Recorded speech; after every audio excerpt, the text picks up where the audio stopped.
This week in the markets, we continue talking forestry with an economic look at Mississippi's #2 industry.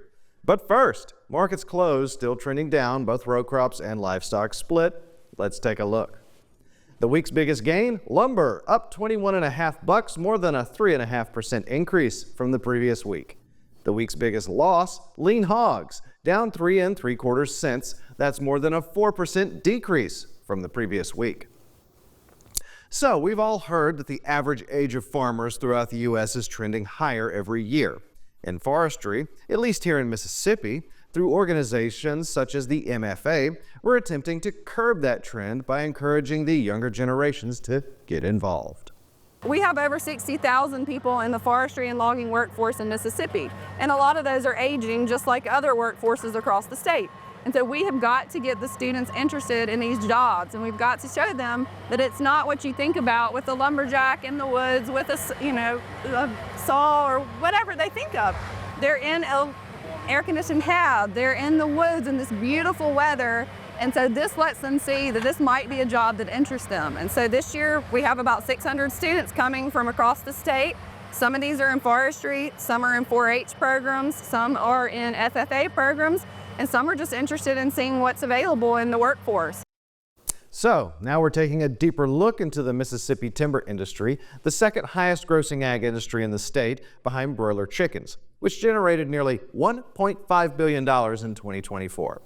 Here's a bit of a rundown of what the timber industry here looks like.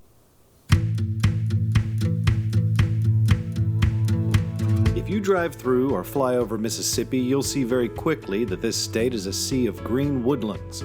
With such abundance comes a unique industry, forestry, the third largest industry in the state, bringing in $3.3 billion of income and creating over 64,000 forestry-related jobs. Mississippi is over 2/3 forest land. That's about 19 million acres. Over 3/4 of that is privately owned, and there's about 3,000 certified American tree farms in the state. They grow hardwood, softwood, or both. I reached out to Ginger Williamson, Timber Commerce Liaison for the Mississippi Department of Agriculture and Commerce, to find out more. Mississippi is the third largest timber producer by acres produced, with nearly 20 million acres of forest land in the southeast. Predominantly, the majority of the hardwood that is milled for lumber in our state is red oak, and of course the softwood is southern yellow pine. We have nearly 1 billion green tons of forest growing in our forest land. That's a lot of timber. So we are well situated both in the southeast and nationwide as far as our timber resource, and really globally. With these resources, it only makes sense that Mississippi timber finds its way to the domestic marketplace. But what you might not know is just how much it's also going international. One of the things that we have begun to do here is to host international buyers to come to Mississippi. They're familiar with other states and their timber resources, but they haven't been as familiar with what Mississippi has to offer. So we have hosted international buyers from India, China, Vietnam, Spain, Great Britain, Mexico, Dominican Republic, lots of different countries. And when you tell them that we have 20 million acres of forest land, it blows their mind, because some of these countries don't have 20 million acres, much less 20 million acres of harvestable forest land. So it is a real eye-opener. With that kind of impact on the world stage, it leads to an obvious question. We've got the wood, we've got the buyers, but what exactly are they buying? We have a lot of dimensional lumber. We have utility poles that are shipped all over the world.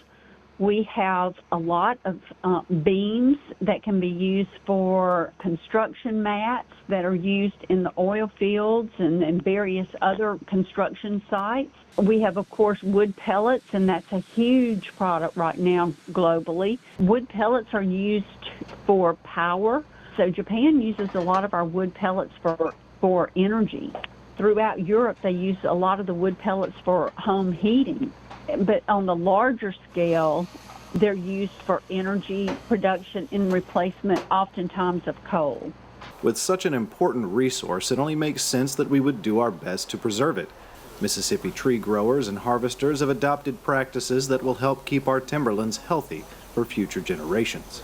Sustainability is very important to us, and we have that all the way from loggers going through Sustainable Forestry Initiative training to the way our forests are managed. And so part of our finding markets helps with managing our forest properly to be able to find markets for different aspects of forestry.